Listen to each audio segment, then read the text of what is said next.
Welcome to the game Strategic Quotients. This is a game of strategy. You need to think ahead, you need to be sharp-witted, and you need to come up with a plan. To win the game, you want to get a quotient sum closest to 1,000 after 10 seconds. Remember, when we look at a division equation, for example, 8 divided by 2 is the same as or equal to 4. 8 is the dividend, 2 is a divisor, and 4 is a quotient. So when we're talking about quotient sum for 10 rounds, it would be adding up the quotient for 10 rounds. You'll learn more about that as we go forward. To play the game, you need a pack of cards. So once you have a pack of cards, our rules are pretty simple. First, we're going to remove the 10, Jack, Queen, and King. And we're going to just put those aside. So you can see here in my pack of cards, I have my 10, Jack, Queen, King. I'm going to place those aside. I don't need them. Second part, we want to take the spades. Those are going to be our divisors. So I'm going to put them beside the divisor so you can see where they go. And I'm going to take all my other cards, all my hearts, diamonds, clubs, every number that is below 10. So ace, 2, 3, 4, 5, 6, 7, 8, 9. Those are my dividends. And I'm going to put them in my dividend pile. So what we have now is dividend, divisor, and we're going to figure out some quotients. So this is played with 2 people. So I'm going to take on one role and show you how to play. Our rules are over here again. I'll read through the rules. Remove the 10, Jack, Queen, and King. We've done that. Spades are divisors. Other suits are dividends, which we've placed off to the side. So we're going to flip over the divisor card, and each person picks 3 dividend cards and can place them in any order. Then we want to determine the quotient. This will be your score for the round. We add up the scores for each round. The person close to 1,000 wins. You may go over 1,000, but it's closest to 1,000 that wins. So let's pretend that we're playing. So I'm going to flip over my 3 cards. I want to flip over the divisor first. It doesn't really matter, but I flipped over a 2. Now I'm going to pick over my other 3 cards.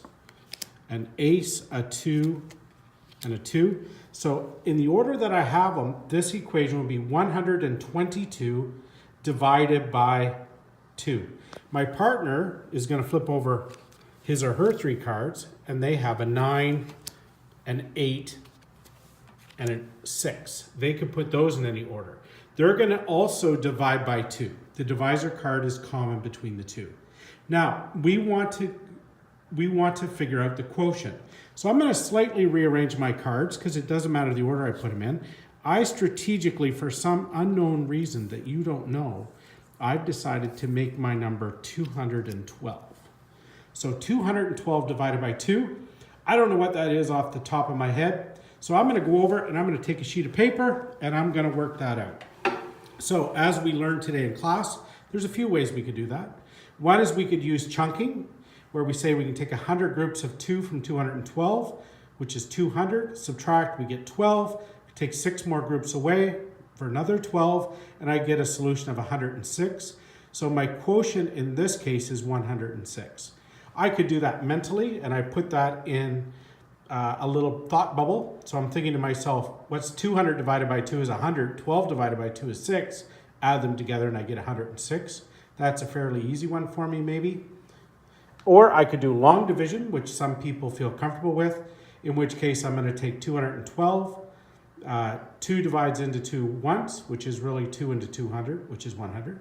And then I'm going to pull down the 1. The 2 won't divide in, so I'm going to pull down the 2. And then I get 2 divides into 12 6 times, so I get an answer of 106. That agrees with my other 2 solutions, which means I know I'm correct. It's always good to have a couple different ways.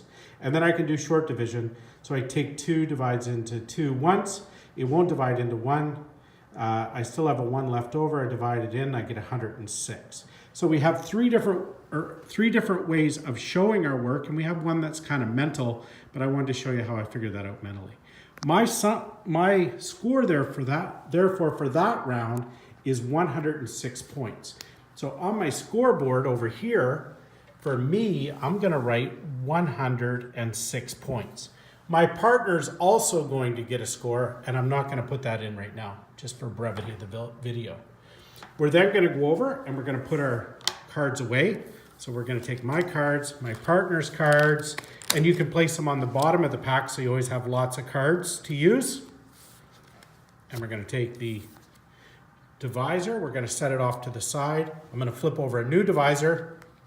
One, flip over my 3 cards. 1, 2, 3. And in this case, I get the number 543.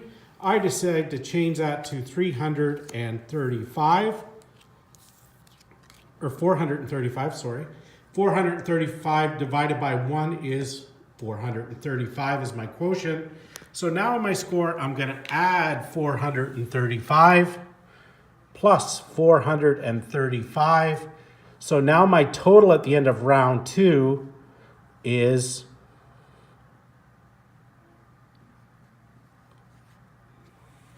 541. So remember, at the end, I want to be as close to 1,000 as I can. I've got to start thinking about some strategy. What am I going to do in here for my numbers to get as close to 1,000? And the winner is the one who gets as close to 1,000. I would suggest that you have paper on the side so that you can actually do some of your calculations. Don't use a calculator. This is a good chance for you to practice. The rules are also posted in Google Classroom, but I will also show you once again the rules in case you want to pause the video and have a look. Good luck with strategic quotients.